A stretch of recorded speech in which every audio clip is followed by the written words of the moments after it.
जय गुरु जी। संगत जी सभी को जय गुरु जी। शुक्राना है गुरु जी महाराज का अनंतम अनंतम शुक्राना।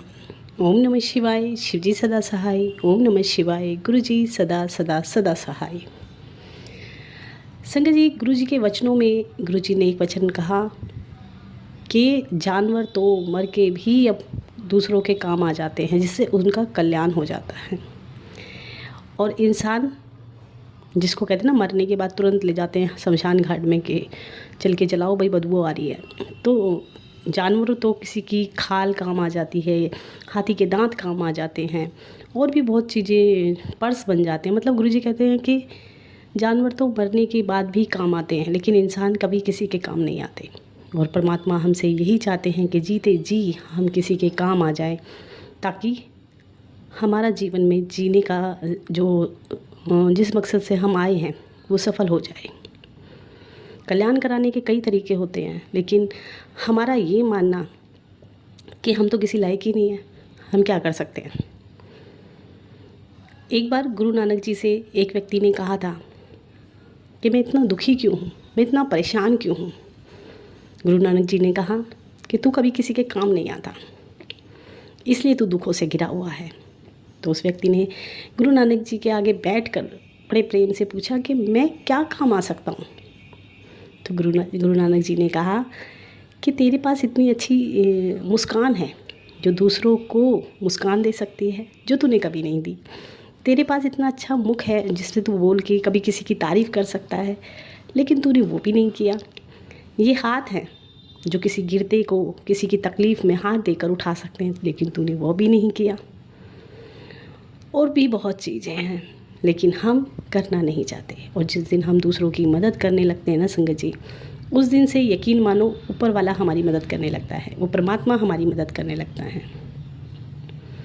आप खुद से इमेजिन करो कि कभी कभी कोई नेक व्यक्ति हमें दिखता है और उसके भरोसे वो कहता है कि भाई हमें यहाँ पे जाके ना इन लोगों को खाना खिलाना है। उसके भरोसे हम पैसे दे देते हैं कि चलो आप लंगर करा रहे हो तो हम भी कोई नेक काम कर लें। तो ऐसे ही भरोसा अपने ऊपर कायम करें कि हम अगर चाहें तो किसी के काम आ सकते हैं जीते जी।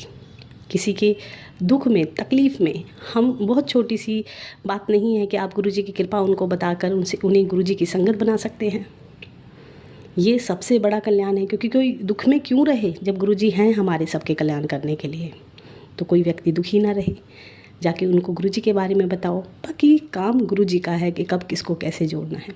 इसीलिए गुरुजी पुरानी संगत को कहते थे कि तेरा काम है इतनी संगत लाना। गिनती करके गुरुजी बता देते थे कि इतनी 1000, इतनी 100 संगत तुझे जोड़नी है। क्यों? क्योंकि उन संगत को जोड़ने के माध्यम से गुरुजी उनका कल्याण करने वाले थे। जो लेके जाए उसका भी, और जो जुड़ जाए वो उसका भी। तो कल्याण कराने के तो बहुत तरीके हैं, और दूसरों की मदद करने के भी बहुत तरीके हैं। कभी आपकी मेड है, आपकी आंटी हैं जो काम करती हैं, उनके बच्चों के लिए, एजुकेशन के लिए आप थोड़ी मदद कर सकते हैं, उनकी फ़ीस भर सकते हैं। कभी उनके परिवार में कोई बीमार हो तो मेडिसिन दिलवा सकते हैं। आप इच्छा बनाएं कि हमें किसी की मदद करनी है, तब देखो रास्ते करने के लिए भी बनेंगे मदद, और आपकी भी मदद तुरंत की तुरंत होगी। क्योंकि नज़र आपकी, कहते हैं ना, गुरुजी ने एक बार कहा था कि जब मैं तुम्हें देखता हूँ तो तुम मुझे चींटी के बराबर दिखते हो। आप सोचो संगत जी, एक चींटी को कितनी एफर्ट लगानी है कि परमात्मा की नज़र हम पे पड़ जाए। कितनी उनके लिए हमें पुकार लगानी है, कितनी अरदासें करनी है, कितनी तेज़, कितनी चाह से हमें उनको पुकारना है कि उनकी नज़र पड़ जाए। तो हम उनके लिए चींटी के बराबर हैं। और चींटी की पुकार ऐसे नहीं होगी कि हम खड़े रहेंगे और उसको पुकारते वो हमें देख लेंगे। उसके लिए आपकी इतनी ईमानदारी से उनकी पुकार होनी चाहिए कि गुरुजी की नज़र आप पे पड़ जाए। संगत जी, एक प्रसंग बड़ा प्यारा सा, छोटा सा, इसी के लिए गुरुजी के इसी वचन के लिए कि जानवर भी कल्याण करा लेते हैं, लेकिन हम किसी लायक होकर भी नहीं किसी के काम आना चाहते। संगत जी, एक मज़दूर और एक सेठ इतना कमाता था संगत जी, उसके पास बहुत सारे लोग थे काम करने वाले, लेकिन कभी कोई मदद मांगने आता तो सेठ मना कर देता। सेठ कभी किसी की हालत देख के उस पर तरस खा के उसको छुट्टी नहीं देता। कभी किसी के परिवार में कोई बीमार हो जाए तो उसे एक्स्ट्रा पैसे नहीं देता था। हाँ, लेकिन बस एक मन में उसके ये रहता था कि मुझे मंदिर जाना है और दिया लगा के आना है। मंदिर जाना है और मुझे दिया लगा के आना है, सुबह प्रणाम परमात्मा को करना है। संगत जी ऐसा ही उसकी ज़िंदगी में चलता रहा। और जो मज़दूर था ना कभी मंदिर जा पाता था क्योंकि उसको काम से फुर्सत नहीं मिलती थी। कुछ समय बीता और मज़दूर को उसकी सेठ की ये बात अच्छी लगती थी कि वो जाता है, रोज़ मंदिर जाता है। पर कभी कभी मन में ख्याल आता था कि मैं क्या करूँ ऐसा जो भगवान मुझसे खुश रहें, क्योंकि सेठ तो जाके दिया लगा देता है, मैं ऐसा क्या करूँ। बहुत सारी चीज़ें उसके मन में चलती रहती थी कि भाई कल्याण तो सभी को अपना कराना है परमात्मा के द्वारा, लेकिन मैं कैसे कराऊँ, क्योंकि समय नहीं मिलता। सुबह उठता है तो जा नहीं पाता मंदिर, भीड़ लगी होती है, काम पे नहीं जाए तो सेठ पैसे काट लेता था, बहुत सारी चीज़ें। संगत जी एक दिन अचानक ऐसा हुआ कि सेठ की मृत्यु हो गई। यहाँ सेठ मरा और उसके कुछ घंटों बाद उस मज़दूर की भी मृत्यु हो गई। दोनों की मृत्यु होने के बाद जब पहुँचे धर्मराज की अदालत में, तो धर्मराज ने कहा कि सेठ इतने सालों तक अब तुझे इस गरीब मज़दूर की सेवा करनी है, तुझे इसका मज़दूर बन के रहना है यहाँ पर। तो जो सेठ था उसने कहा कि मैंने तो बहुत कुछ किया है धरती पे रह के, आप मुझे इसका मज़दूर बना रहे हो जबकि ये मेरा मज़दूर था नीचे। तो धर्मराज ने कहा कि नहीं, ऐसा ही है, यहाँ तो हिसाब किताब कुछ और ही तरीके से होता है। वो हिसाब किताब नहीं चलता जो तुम दुनियावी ज़िंदगी में जीते हो, यहाँ का हिसाब किताब अलग है। सेठ ने प्रश्न किया कि भाई मैंने ऐसे बहुत सारे कार्य किए हैं। तो धर्मराज ने कहा बताओ क्या कार्य किए हैं। तो बोला कि मैं सुबह उठता था, मैं नहाता धोता था, मैं मंदिर जाता था, मैं मंदिर जाके दिया लगाता था और बहुत सारी चीज़ें मैं करता था और बड़ी बड़ी भेंटें मैं मंदिर में चढ़ा के आता था, कई वस्तुएं मैंने परमात्मा को चढ़ाई हैं, और आप कह रहे हो कि मैंने कुछ किया नहीं। धर्मराज ने उस मज़दूर से पूछा कि भाई तूने क्या किया, अब ये भी बता दे, क्योंकि मेरी नज़र में तो तूने बहुत कुछ किया है, क्या तुझे भी याद है कि तूने कुछ अच्छा किया है। मज़दूर ने कहा कि मैं अक्सर देखता था कि सेठ जाते हैं मंदिर, मेरे पास समय नहीं था और मेरे मन में बड़ी इच्छा होती थी कि मैं भी कुछ कर लूँ इस धरती पे रह के, क्योंकि ये तो मेरे पॉसिबल नहीं है कि मैं इतना जाके ये कर सकूँ या भेंटें चढ़ा सकूँ। लेकिन मेरी गली में बड़ा अंधेरा रहता था और क्योंकि यात्री मंदिर जाने वाले लोग और कई गड्ढे थे, तो मंदिर जाने वाले लोग सुबह सुबह जब जाते थे अंधेरे में तो उनको ठोकर लग जाती थी, वो गिर जाते थे। अब मेरे मन में भी ये कामना थी कि मैं मंदिर जा सकूं, लेकिन मैं मंदिर तो नहीं जा पाया। मैंने अपने गेट के आगे एक लालटेन लगाई जिसमें मैं रोज़ तेल डालता था, और उसकी रोशनी से जब वो लोग निकलते थे तो उनके मन से मेरे को बड़ा वो शुक्राना करते थे, धन्यवाद करते थे कि भाई साहब आपने बड़ी हमारी परेशानी को समझा। हम रोज़ इसमें गिर जाते थे, फिर दोबारा जाके नहाना पड़ता था, फिर दोबारा हम जाके स्नान करते थे, और ये तुमने बहुत अच्छा कार्य किया। तो मज़दूर कहा कि मैंने सिर्फ एक यही काम किया कि आने जाने वालों की सहूलत के लिए मैंने एक दिया लगा दिया या एक लालटेन लगा दी ताकि उनको परेशानी ना हो, और मैं कुछ नहीं कर पाया। हाँ, अपना ईमानदारी से काम करता था, अपनी ईमानदारी से मैंने ज़िंदगी जी है। धर्मराज ने कहा कि सेठ तेरे पास तो इतने पैसे थे कि तू चाहता तो हर गली में उजाला कर देता, तू चाहता तो हर गरीब के घर में उजाला कर देता, लेकिन तूने नहीं किया। तूने सिर्फ एक दिए में ये सोचा कि मैं परमात्मा के आगे एक दिया लगाऊंगा और तेरा सारा काम हो जाएगा। तूने हमेशा लालच में आके मुझे भेंटें चढ़ाई, मंदिर में जा के भेंटें चढ़ाई, क्योंकि तुझे लगता था कि इंसानों का भला करने से कुछ होगा नहीं, तो परमात्मा को खुश कर ले। लेकिन तू ये भूल गया था कि मेरे बनाई हुई ये सृष्टि है, हर इंसान के मन में मैं बसता हूँ। तू भूल गया था। अगर तू एक इंसान को भी खुश करता, एक इंसान की भी मदद करता, तो आज तेरी ज़िंदगी कुछ और होती। संगत जी यही हमारे साथ होता है। हम जाके हर काम करते हैं, मंदिरों में जाओ, मैं ये नहीं कहूँगी मंदिर में नहीं जाओ, दिया नहीं जलाओ, लेकिन अगर आपके पास उससे ज़्यादा करने की सामर्थ्य है तो किसी गरीब की मदद करो, क्योंकि जब वो दुआएं देते हैं ना तो वे दुआएं आपकी ना परमात्मा तक पहुँचती हैं।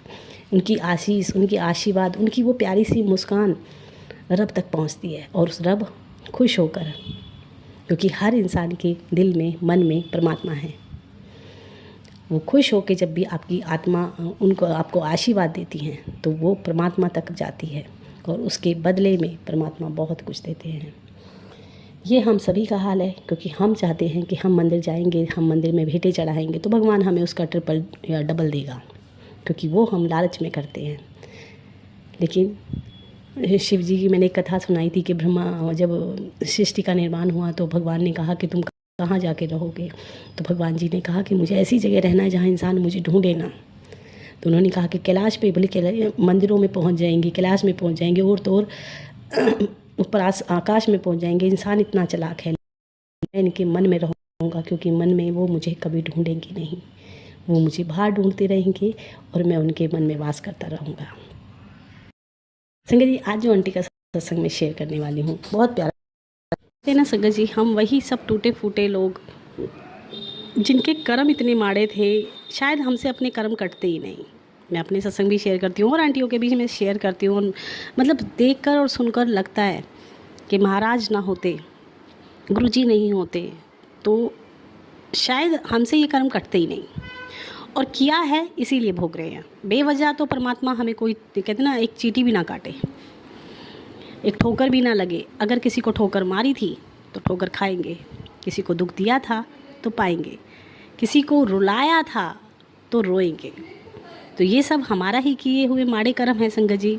और कौन किसी के कर्मों को लेता है संगत जी? ये तो महाराज हैं जो हमारे ही किए हुए कर्मों को, जो हमसे काटे नहीं जा रहे, महाराज हमें कटवाते हैं। आंटी का सत्संग इस तरीके से है संगत जी कि आंटी पाठ करती थी, सुखमनी साहब के पाठ, जपजी साहब के पाठ, और हमेशा उनका मतलब एक ऐसा नहीं था कि भाई बहुत ज़्यादा वो मंदिर जाती थी। सब भगवानों को मानती थी, पूजा करती थी, पाठ करती थी।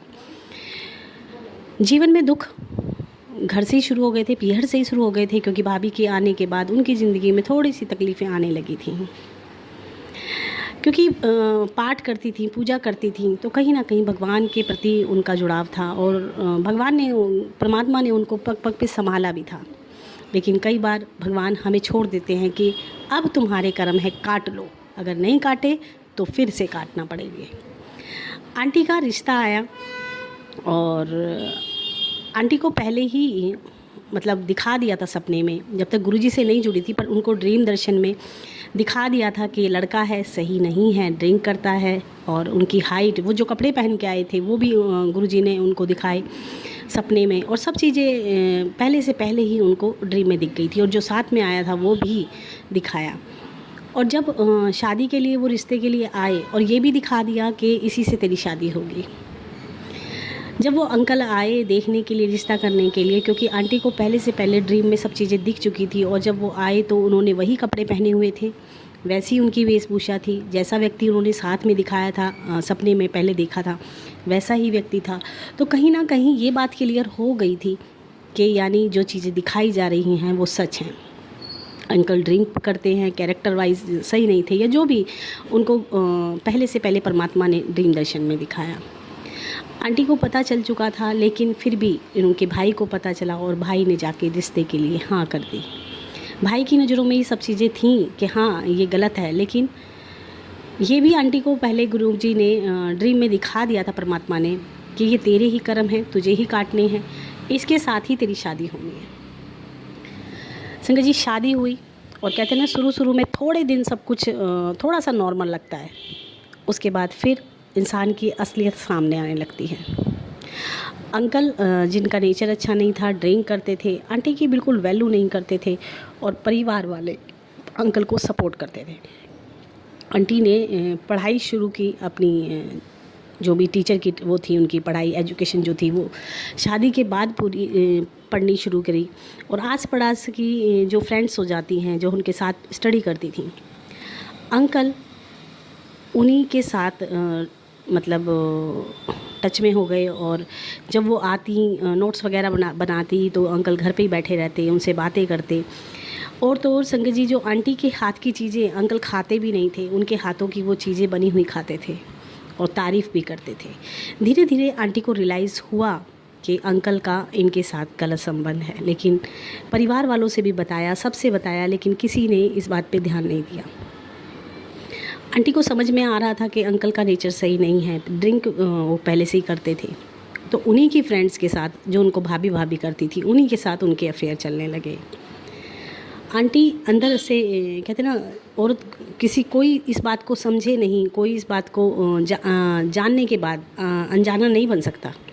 और बहुत सारी चीज़ें जो अंदर ही अंदर आंटी को तकलीफ़ दे रही थी, और आंटी का जीवन ऐसे ही जा रहा था। संगत जी, एक दिन वो पार्लर पे गई थी, और पार्लर पे जाने के बाद उन्होंने गुरुजी का स्वरूप देखा। उससे पहले आंटी ये भी जानती थी कि परिवार वाले कुछ ब्लैक मैजिक करते हैं, और तो और अंकल भी आंटी पे कुछ ऐसे ब्लैक मैजिक की ऐसी क्रियाएं करते थे जिससे आंटी से उनका पीछा छूट जाए। आंटी अच्छी तरह से जानती थी कि मेरे ऊपर ये क्रियाएं हो रही हैं। उनके घर कोई पंडित वगैरह भी आता था जो इन चीज़ों को करता था, और तो और आंटी ने बहुत बार ऐसी चीज़ें होते हुए देखी थी। लेकिन कहते ना संगत जी, जब परिवार साथ ना दे तो औरत अकेली क्या करे। रहने के लिए एक मजबूरी यही कि बस रहना पड़ेगा। इन सब परिस्थितियों के रहते वो प्रेग्नेंट भी हुई, और प्रेग्नेंट जब हुई तो किसी ने उनको सजेस्ट किया कि इस हाल में तू सरवाइव नहीं करा पाएगी बच्चे को, और आंटी ने वो अबॉर्शन कराया। बाद में उनके आंटी एक दिन पार्लर में गई थी और वहाँ उनको गुरुजी का स्वरूप दिखाई दिया। लेकिन उससे पहले आंटी टोटल सरेंडर कर चुकी थी परमात्मा को। गुरुजी ज़िंदगी में नहीं थे, लेकिन कहते ना कहीं हमारे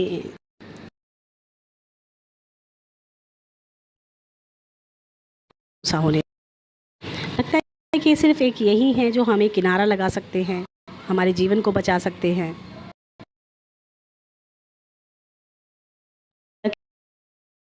जाऊंगी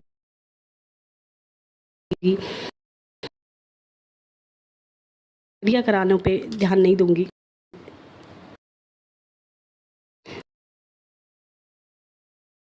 आपको समान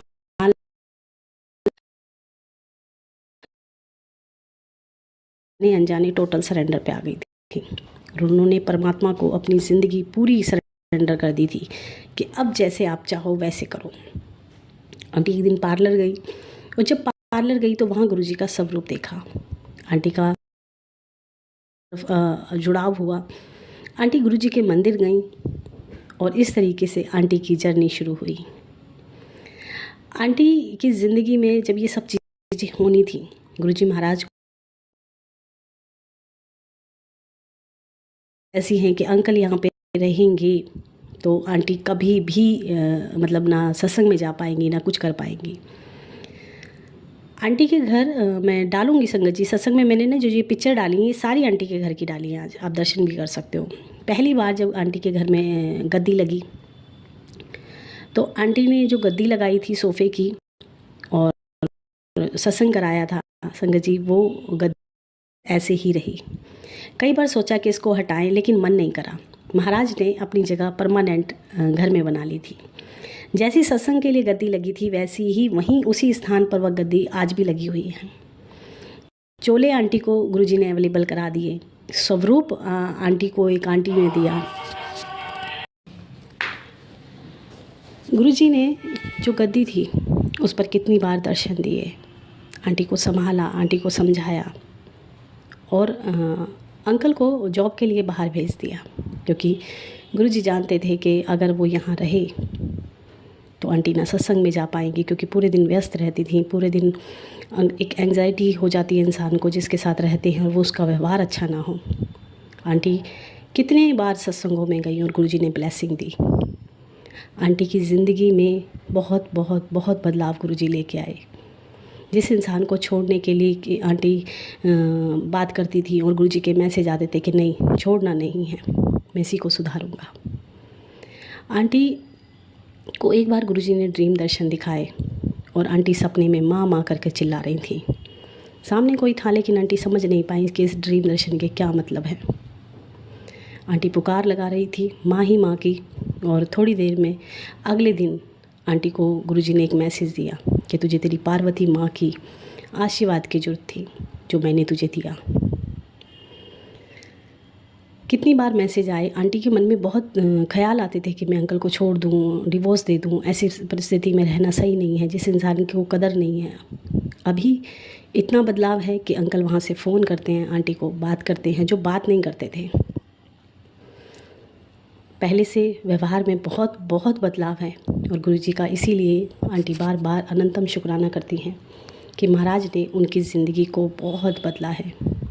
अंकल जो मन में ख्याल आते थे कि छोड़ दूँ, उन्हीं के साथ रहने का मन है, उन्हीं के साथ रहना है, गुरुजी ने ये उनको समझाया, और कि इसी के साथ रहकर तेरे ही कर्म हैं जो तुझे काटने हैं, मैं तेरे साथ हूँ।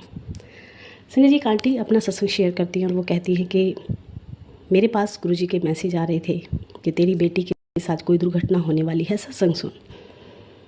आंटी ने वो सत्संग सुना ये सोचकर कि बेटे के बच्चे के ऊपर कोई कष्ट है, क्यों ना सत्संग सुनकर टलवा लिया जाए, गुरुजी हैं संभालेंगे। संगत जी, आंटी ने सत्संग सुना और अगले ही दिन उनकी बेटी का फ़ोन आया कि मम्मा मेरा एक्सीडेंट हुआ है। लेकिन महाराज की कृपा से उस बच्चे के इतनी चोट नहीं थी, कहीं ऐसी खरोच नहीं थी, क्योंकि जिस हिसाब से एक्सीडेंट हुआ था उसका सर भी फट सकता था, उसको कहीं और ज़्यादा चोटें भी लग सकती थी। लेकिन गुरुजी ने ऐसा कुछ नहीं होने दिया। एक्सीडेंट हुआ ज़रूर, लेकिन बच्चे को बहुत बड़ी तकलीफ़ें नहीं हुई। संगत जी, आज के लिए इतना ही।